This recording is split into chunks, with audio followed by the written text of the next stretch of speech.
Mackenzie. How are you? I'm good. How are you? Doing great. So you have the privilege of being the a villain in a villain origin story for the Hunger Games. Because I mean, Coral's in an impossible situation, but I do love how Coral just fully is like, I'm going to be the worst person to have as my enemy in the Yeah, arena. she's like, I'm gonna lean into this. Yeah. For you getting to play that role, because normally we see that with, the district ones, the district twos and threes when we're watching Hunger Games. But in this, it's so different that like Coral gets to be that figure. So how is it for you playing a character who isn't from one of those districts, but still has that kind of fire in her? Yeah, I think it's interesting. We kind of see how like the career districts evolve, and we get to see, um, some similarities with Finnick. But also I think how even without being somebody who maybe like chose to go into the games, how Mhm. there is sort of this dilemma where you have a choice to like fight the circumstances or fully lean in, and I think that that's what Coral decides to do essentially. Yeah, I'm glad you brought up my boy. Finnick is my fave. I would love to live in District 4 just because I love Phoenix so much. And so I know everyone else has been asking this, but I do like how much the cast of this movie just loves the Hunger Games. And so for you, what was your level of like fandom prior to getting cast as Coral? So I had seen all the movies. I hadn't actually read the books. Um, and I'm very dyslexic, so I think it took like being cast to be like, all right, I knew I wanted to read them, but to like really invest and like I'm gonna sit down and read all these books. And I was obviously like so pleasantly surprised. Like they're listed as YA, but they're so much bigger than that. And yeah, I became a bigger fan through being a part of this and really appreciating this like very complex and dense world that Suzanne Collins sort of builds. And you get to bring, I love how this movie is showing us like District 12 in a way that we've never seen it because it's flourishing under the capital rule in a way that it isn't when we get to Katniss's time. And then you come into the capital when the capital is completely different from what we see it as in the 74th and 75th Hunger Games. Getting to be in that, like, first basic arena and then messed up arena because of terrorism. That's what's Yeah. so funny to this movie is like it's terrorism I agree with. I'm like, yeah, destroy the Capitol, but I'm also like, yeah, they just are like still like, yeah, this is fine. We're gonna have the Hunger Games in this destroyed arena. Yeah. For you, what was it like getting to play in that kind of arena versus, the ones that we've seen in previous Hunger Games? I actually really loved it because it really did feel like an origin story in every regard. And we had a lot of conversations in depth with Francis about like, okay, we have to be careful what we choose here because we're setting up, you know, what these districts are like and what the culture is like there. And I think there is kind of a closer look at the tributes and at yeah, like you said, like what all these different districts kind of sides to them that we don't really get to see. But yeah, the arena was incredible. And I love world building, so I think being part of like seeing how the capital like adapts to sort of like these happen, like this terrorist attack and how they kind of have to shift gears, I think was like one of the most exciting things for me because it just tells you so much about the world. Hmm.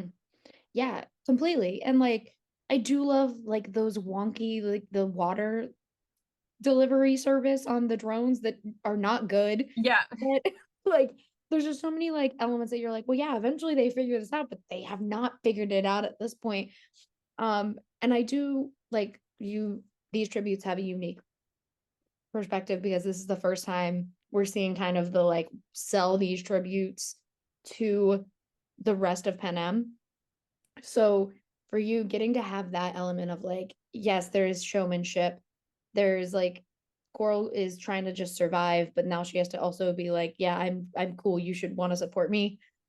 People have been what for you was the challenge of bringing those two sides of this specific story to life? Yeah, I think it's kind of the idea, like you said, that maybe this hasn't happened before. We're not really in the showmanship part of the Hunger Games yet. So even little choices like, having her refer to camera when she walks through, it's like, okay, these are the beginnings of realizing that you actually do have to interact with the public if you want to survive. Mhm. And I think what's really interesting about this too is that um, it reflects history, right? Where basically we're seeing that evil isn't just always a plan, it's grown. And so in this world, like we have people like Dr. Gall who are very dark characters, but then at the same time, like you see how the Hunger Games actually evolved to be more insidious in the ways that they sort of like force these kids not only to go in to the Hunger Games to kill each other, but to pretend like they're having a great time doing it. And I think in Coral, we already see that conflict where she understands the showmanship, but also there's a huge part of her that's just like, forget you guys. Like, that doesn't have the time for it. And I think that's what's interesting about seeing the beginnings of the games. Yeah, it is so like I was one of those people that I'm like, why do we need a story about President Snow? And then I was like, oh, he's a petty bitch and I love him so much. Just Yeah. like getting to see kind of how he goes from being like just a normal like student of the Capitol who has bigger dreams, but is just at that point like still learning into what we see by the end. And it like takes characters like Coral and all of the like tributes who don't want to be in there and are forced to do it and Jessup and like it's very fun to see kind of how this games it affects the rest of the Hunger Games.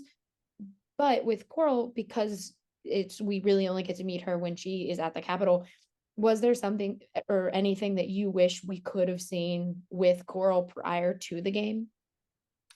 I mean, look, as an actor, you always do your work and you kind of decide what their life is like. I understand why that's not necessary to a movie that we already before editing was like so long and had to be pared down. Like, it's not the main focus. Mhm. Are there things that I'm happy to share about like what I think was going on? Like, of course, but I understand why they're not story essential. And I actually think she has a really strong arc from beginning to end. So I'm actually happy with, and you know what? Essentially, I think if you leave a movie wanting more from the characters, like it's done its job.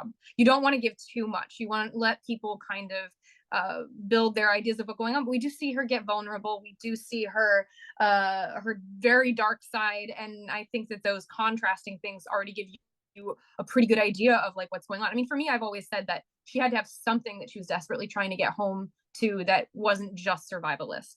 Mm. I think beyond that, she doesn't care about other people, but I think that there had to be something more there for sure. Well, yeah, and what you said is, I think, a testament to the my final question, which everyone has been asking, but I'm fascinated to hear what people say, is we want to go back into these characters' lives and see these characters more, and especially like their games or whatever. For you, is there a certain story from the Hunger Games that you want to see revisited next now that we have kind of Snow's origin? That's such a good story because I'm kind of in the same boat where I didn't know what Snow's origin story was going to look like until I read the book, and I was like, this is so dense. Mhm. And I honestly just trust Suzanne enough to be like, if she feels like there's more of a story there, there probably is. If I'm being really specific, I would love to see. I mean, we don't know what happens to her, but if she's alive, I would love to see more of Lucy Gray. And I'd love for them to bring Rachel Zegler back. So obviously, like I'm biased towards that, but I also do really respect that. I think Lionsgate has been so good about kind of following the author's lead on all of this. I 100% agree. Thank you so much for talking with me today. I really appreciate it. And if Thank you. people haven't seen the movie yet, I can't wait for them to get to see Songbirds and Snakes. Thank you so much. It was so nice meeting you. Have a great one. You too. Bye.